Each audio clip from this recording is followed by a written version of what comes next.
Bilan état de siège ezali positif, ba rebelle capturé, ba localité récupérée, Pékinia ezozonga petit à petit na partie est de la République selon rapport au epesamaki lors ya conférence de presse conjointe entre ministre de la communication et médias et le monde porte-parole ya armée. Na dossier mosusu sur ordre ya gouverneur ya ville ya Kinshasa mokolo ya lelo, la police et bandi kokanga pe ko interpeller ba nyonso ba ko respecter ba geste barrière te. Toujours dans le même dossier, le ministre de la Santé publique a lancé un message de sensibilisation pour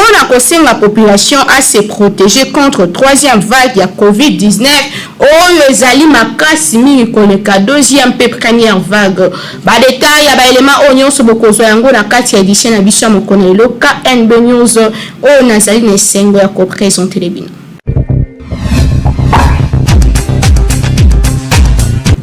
Mbote édition lelo bandi tikato fungolo yango na nouvelle oyo pour na sensibiliser population na ko se faire vacciner pe ko prêcher un exemple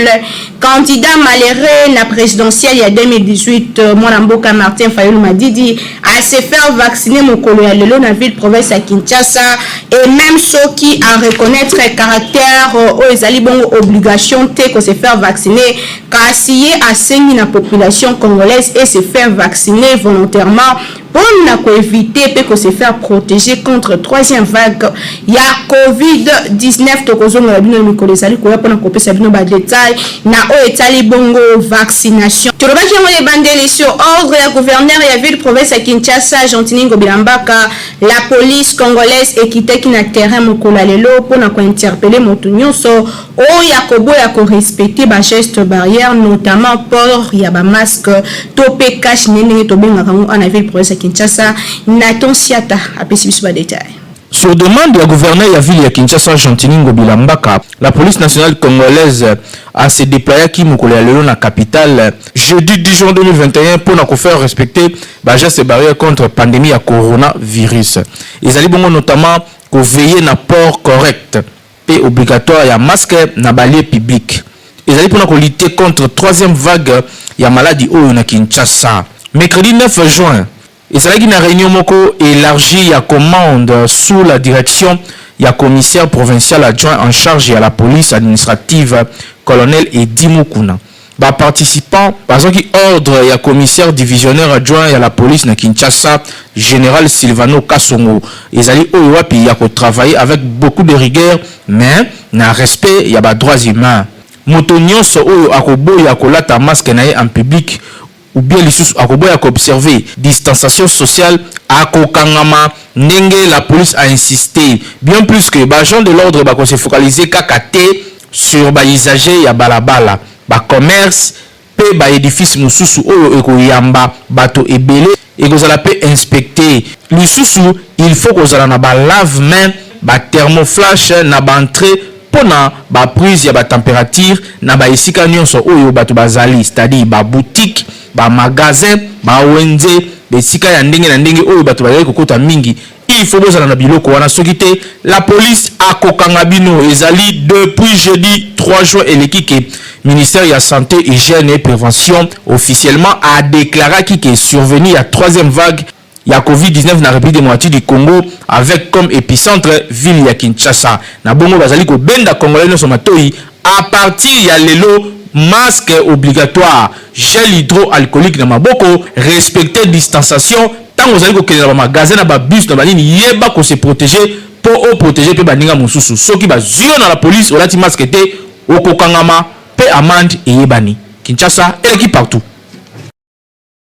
Toujours dans le même dossier, population et réagir à la décision ya bakondiko faire respecter ba geste barrière bazali awa na micro ya Peggy Ilunga. Police osa musala nae malamu azokanga azo ibisa batu balata mais alongoli yango na niveau ya ke soki akuti population na kashinete ayebisa ke somba kashine ou bien azana kashine apesa e aboyi bongo il faut ko tracasser ko beta ko kanga ko botola biloko ba téléphone na poche ezokende ata même oza na 800 000 eza na poche ekei même oza na eloko moko ya valeur na kati ya poche ekei mais toujours regretter makasi pour eloko moke oyo moto akosomba yango na 200 francs okoki kopesa ye obi okoyebisa yeke esika baoteka yango akei asombi yango alati mpe yango mpe akei mais trakaseri eleki na mboka général atala malamu ayebisa baunité na ye baleka na koyebaki oyo bazosala eza yango te basala mosala ndenge esengeli soki kashine ezali te bapesa motu kashine obi asomba kashine ce n'est pas que ezala trakaseri ya koleka ndenge modele bazosala yango eza mabe papa eza pasi mpe maka mpo na mboka na biso Congo biso moko Congo tozobomana nakoki kozala ke nalati kashine te benga mutu yaka pama ndenge eza boye tozolata bakashine somba kashine awa olata te ya polisi bamemaka tokela biro pesa 5000 francs tento muna seka otamwaza na mbongo tokofandisa mutu opénalize mutu temps na ye pour rien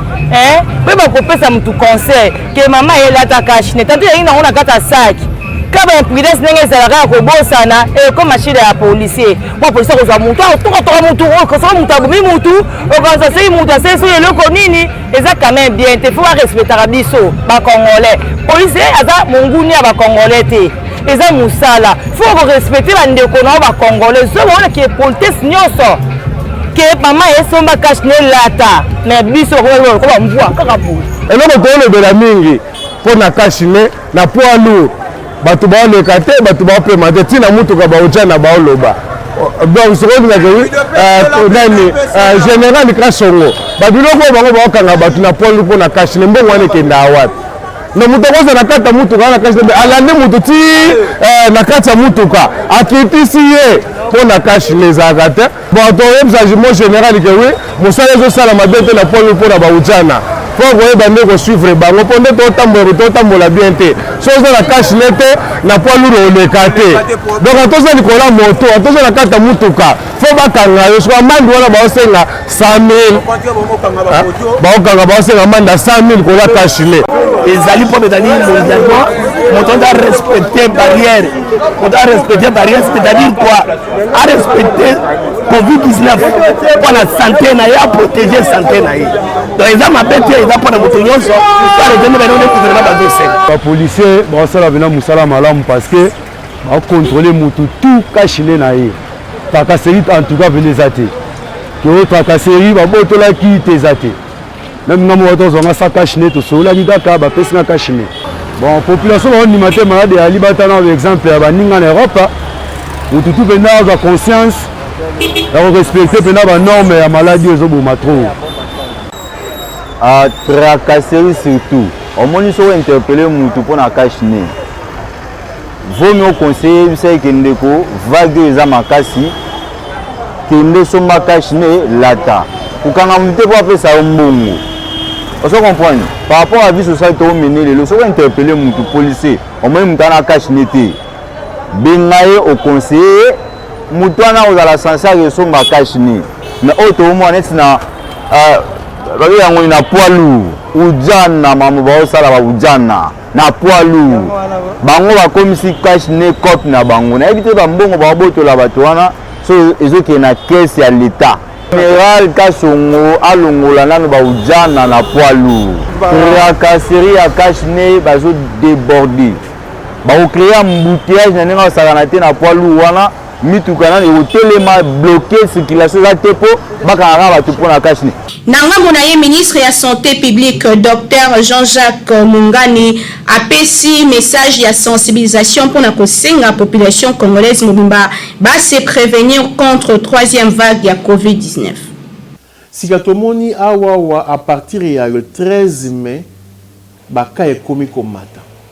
kobanda 13 mai tikino lelo nous avons 2861 cas testés positifs avec 42 personnes bakoufi. Wana est attiré biso ministère de la santé et attiré institut INRB bango baso ganda vigilance ya ba chiffre balobi ete il faut tozala to battre la population. Ko battre la population ezali ko annoncer que bandeko ba mama bilenge pe bana bozala na bokebi bokonango yesu sumo pepe mabe ya bokonango eza komata soki to landeli te soki to continuer kaka na bolembi ya ba mesure maladi komata nous allons vaincre la maladie. Tokolonga la maladie, ceux qui biso to respecter les gestes barrières. Ceux qui biso to utiliser gel hydroalcoolique. Ceux qui biso to mettre masque de manière responsable. Pour éviter l'attroupement. Bato bazak sous Kolanda mi côté alors que comité multisectoriel il y a riposte à Covid et personne qui m'a éboué. Bozala na bokebi, bolata masque, bozala distance sociale, bo éviter le regroupement. Alors, mais nous observons la population, à la ville, même dans la cité, même dans le pays, bateau, bazali, on dirait que maladie est cécile, topé bazan qu'on dit la maladie. Yango tinawana, le rôle qui est le mien, en ma qualité de ministre de la Santé publique, hygiène et prévention, na bengaba congolais ba respecter ba mesures barrières. C'est la seule solution pour vaincre la maladie. Na yango na ko benga pe population ba adhérer na campagne de vaccination. Pour vaccination pezali moyen ya ko kata maladie et ko matana kati ya population na biso. Vaccin wana ezana tina et ko permettre wa benga le poto immunité collective. Poté ceux qui tozana immunité collective tozala susu na risque ya maladie makasité. Yango tina wana na bengi lisusu population de respecter les gestes barrières et également de se faire vacciner contre la maladie à bengi COVID-19. Ba to bazo kamamboka na tunaki na ba collègue ebele na gouvernement ba ya teto sala to lancer campagne de vaccination sous makasi na ko profiter na lo ba te ba ni konzi ebele pe ba mi vacciner à travers le pays ba petit exemple bateau tout bazali obiso to bengi bango na lopoto ba influenceur moto to azana impact OK ayebi ete maladie ezali o ayebi ete vaccination ezali un des moyens pour convaincre la maladie wana ba ki ça exemple ça c'est capital et vraiment indiqué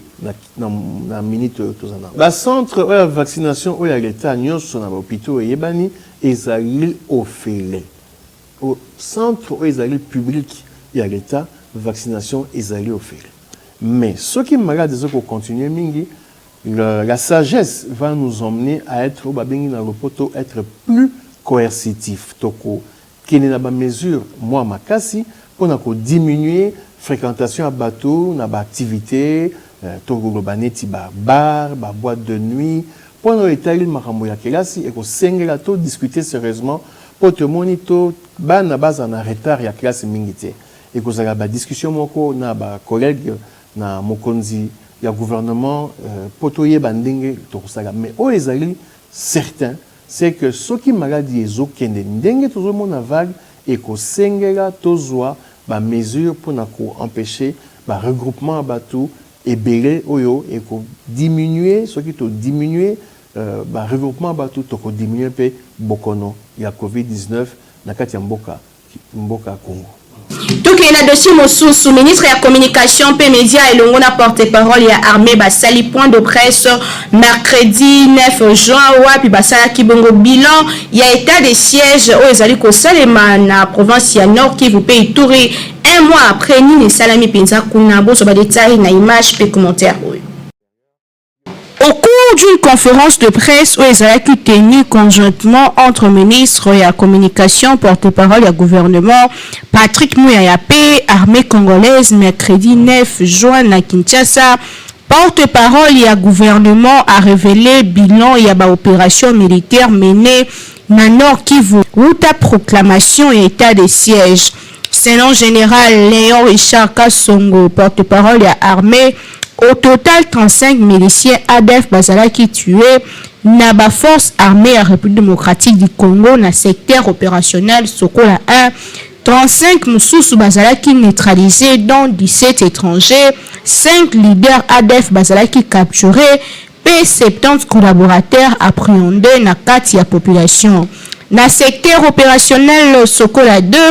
la force armée Bazalaki qui combattre les rebelles ya FDLR Nyantour PAP Céleste kuna pe ba résultat ezali kitoko. Au total 12 localités ezali récupérées, 35 rebelles neutralisés, 3 rebelles capturés, 18 combattants va se rendre. Deux leaders ya AP Céleste bazala qui neutralisé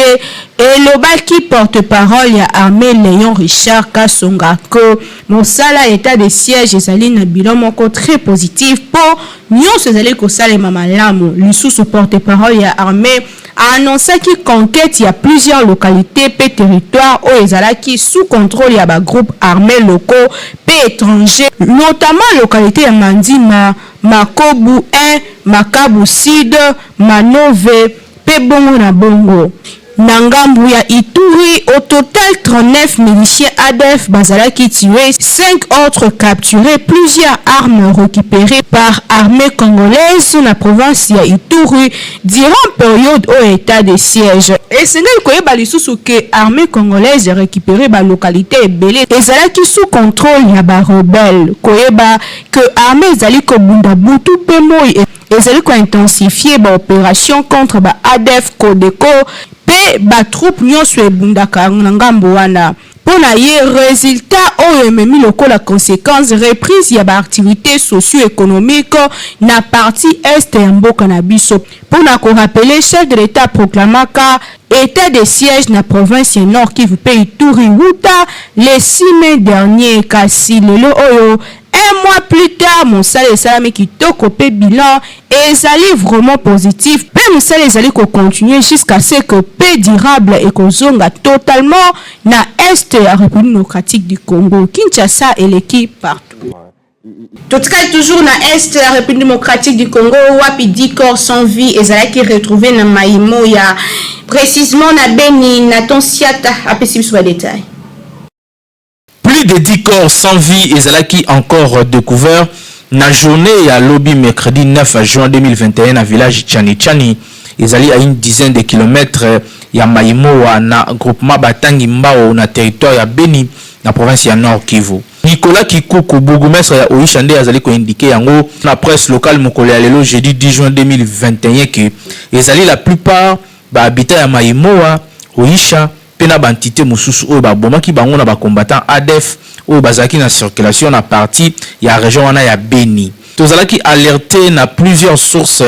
sur existence ya une dizaine de corps na Tchani mokolo ya mercredi. Et après vérification na commandant ya ba FARDC alerte oyo ezalaki vrai. Et na bongo to tindaki déjà ba sac mortuaire pour que ba corps oyo ezala ramener awa poete. La plupart ya bato bakufa kuna bazali ba ya biso awa na Oisha ndenge Nicolas Kikuku atalisaki. Na pasi na motema na komona lisusu massacre oyo autorité oyo a invité population ba fréquenter ba zone oyo ezali non couverte te na ba élément ya ba FARDC a précisé lisusu par ailleurs que 15 corps mususu ya ba civil pe ezalaki découvert mokolo ya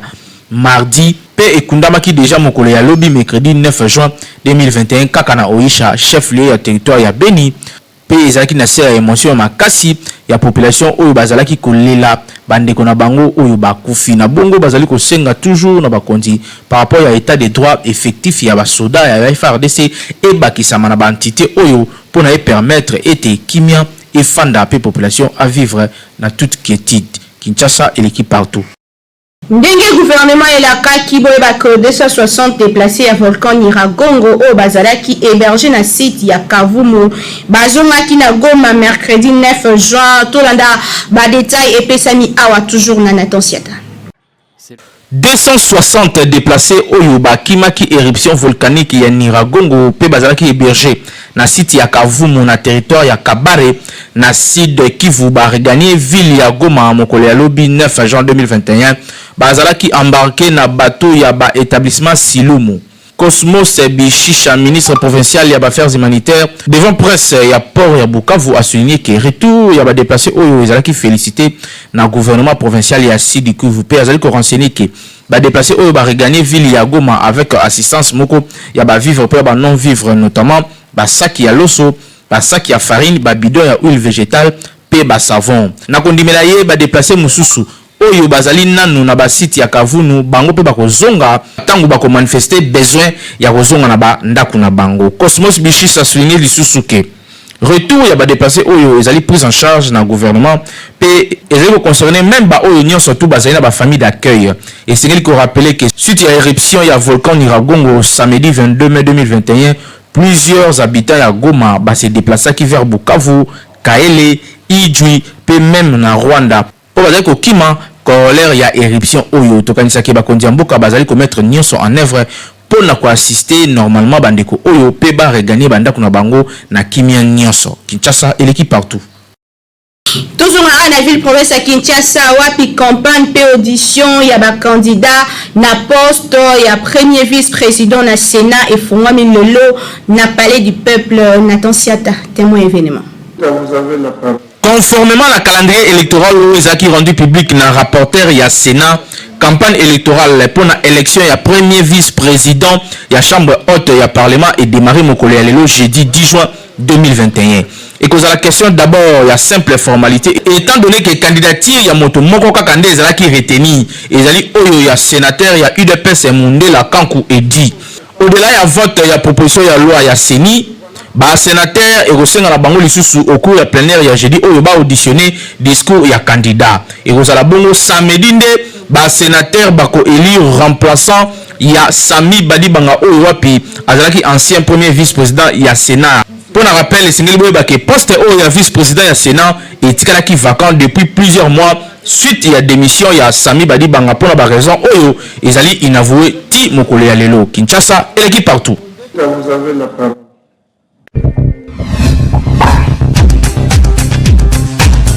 Mosinga ba Congolais Beltesco atie libino na marché poto blevita pour la mikolo pe bana bozwa ide na elema oyo. Kaka ndenge amesana na ye kosunga population congolaise Beltesco aye lisusu na blevita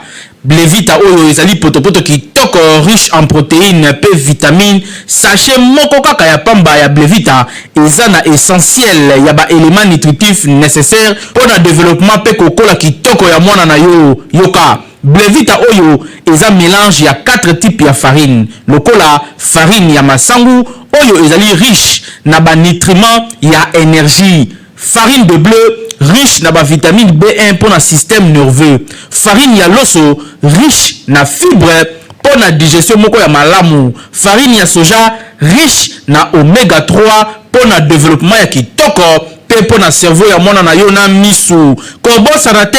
ba tchepe miliki na kati pour na calcium oyo ezali nécessaire pour le développement ya mikuwa. Poto blevita ekopesa énergie pe makasi na mwana na yo chaque jour pour na kosakana kitoko. Poto oyo ozomona blevita ezali pe bilei kitoko pour na mikolo. Ya monde. Mais là poto blevita pour na kobatela pe kokolisa mwana na yo kitoko. Beltesco vraiment mosungi ya mboka. Kinshasa eleki partout.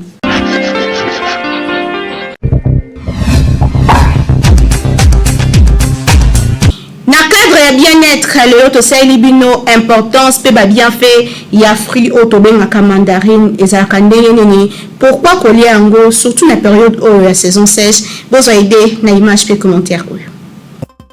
Riche en vitamine C, mandarine ezali modératrice ya système nerveux central et dakamoto a réduire insomnie, angoisse pe lisusu ba trouble ya digestion. Mandarine renforce le système immunitaire, yango ezali action efficace contre l'infection hivernale, notamment ba grippe pe ba rhume. Fruit riche en eau, mandarine ezali constitué à 86% d'eau, ce qui en fait fruit moko hydratant et désaltérant. Mandarine ezali fruit avec trop peu de calories, ezali tellement on a 34 calories par mandarine, yango ezali fruit rafraîchissant peu facile à transporter pour na combler nzala toute une journée pe kozongisa énergie. Donc mandarine ezongisa ka énergie na mokolo. Fruit riche en vitamine C, mandarine ezali ko contenir quantité très importante de vitamine C, ce qui est lié de mandarines la journée, c'est-à-dire que combler besoin journalier de vitamine C. Vitamine O permet à biso to renforcer le système immunitaire et prévenir la infection, le rhume et la grippe. Bonne teneur en antioxydants. En plus, il y a cause de la fruit exceptionnel en vitamine C. Mandarine et notamment riche en flavonoïdes. et permettra qu'on neutraliser les radicaux libres du corps et les qu'on prévenir apparition de maladie cardiovasculaire, cancer et les luttaka contre le vieillissement et organisme. Mandarine est allé fruits riche en minéraux, en calcium, en potassium, en phosphore, en magnésium, fer, et les en cuivre. Namba bien fait nango énorme mandarine et allé meilleur fruit na période où la saison sèche. Alors qu'il dit mieux somba mandarine pelia et kosunga yo aux en bonne santé, surtout éviter la grippe pe ba rhume na période où la saison sèche. O toloba kité Kinshasa et l'équipe partout.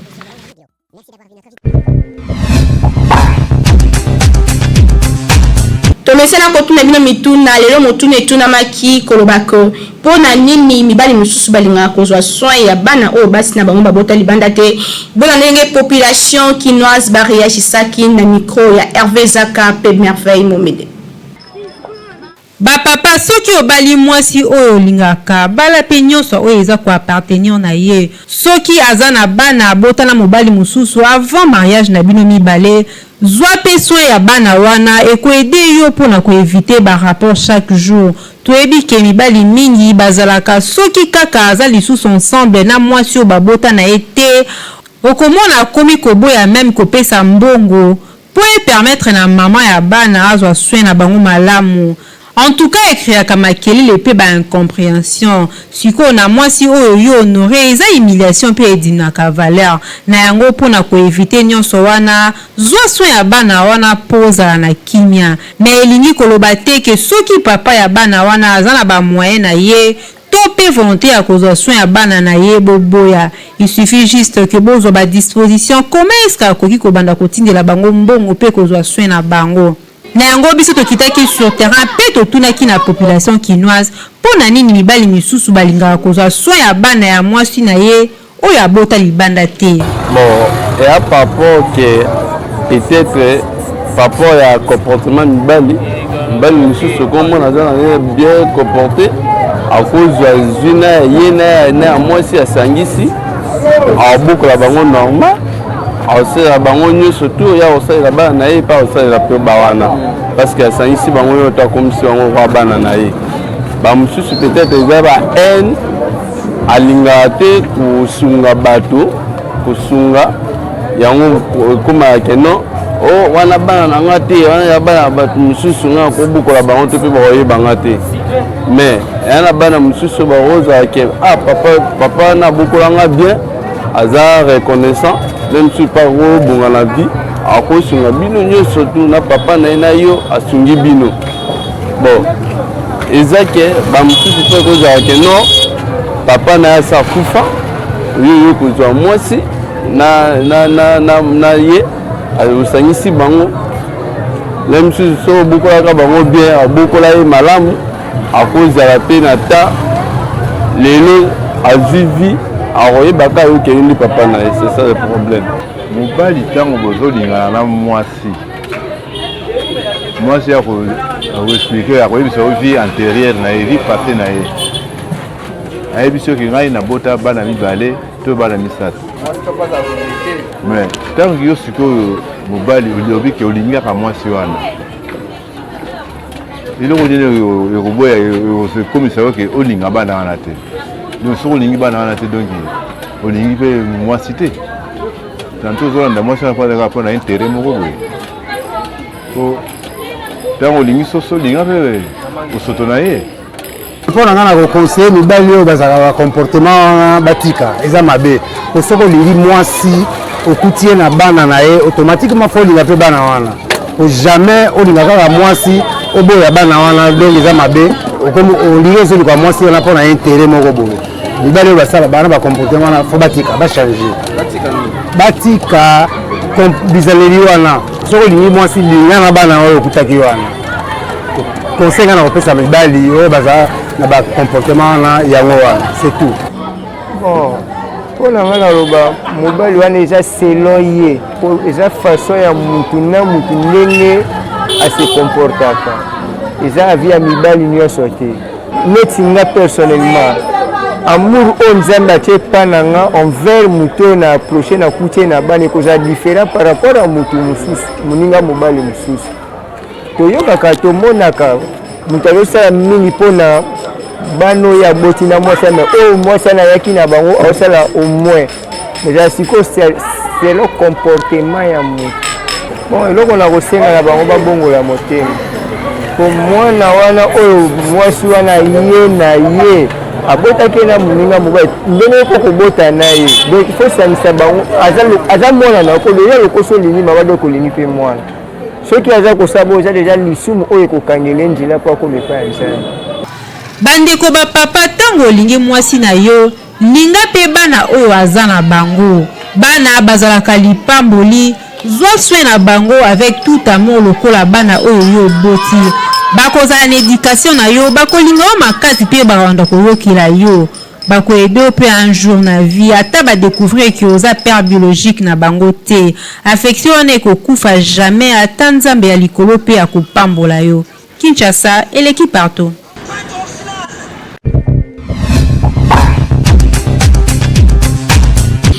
Tosilisa édition à la sport na compte Yalina Foot équipe ya Blancing et se maintenir après victoire sur Lubumbashi Sport na score ya 1-0. Bozoba détail et pesani awa na Naton Siata. Football Club Blessing a emporté sur Lubumbashi Sport mokolo ya lobi mercredi 9 juin 2021 na score moko étriqué ya 1-0 na stade Dominique Dio ya Kolwezi na province ya Lualaba. Ezalaki na ba dernière minute ya premier mi-temps de ba Poulain entraîneur Chris Omukendi ba trouva ki faille unique but ya rencontre oyo ezalaki inscrit na Kikono Kingu na 45e minute pe na 2 minutes ya récupération sur penalty. Avec 39 points, Beni ya Kolwezi va se maintenir dans la Ligue nationale de football Linafoot, donc ba kokita lisusu te. Kasi côté Lubumbashi Sport abimi l'échec ya championnat oyo avec 19 points. Kinshasa et l'équipe partout. Awande to silisi édition na biso tikana pesa merci na bino bolanda kinga partout dans le monde. Merci également en équipe technique et rédactionnelle au Saki Mosala Kitoko na sima caméra tozalaki na Hervé Zaka Régie et Simamaki na Timothée Kaembe réalisation toujours ya Nathan Siata et coordination ndenge tolobara toujours il y a grand lien à communication Jinimu Kendinga na zalaki assisté na merveille Mobende ngala bino tokutani mikolo ezali koya toujours na service na bino ndenge tosalaka yango awa d'une manière très professionnelle pour na ko informer bino.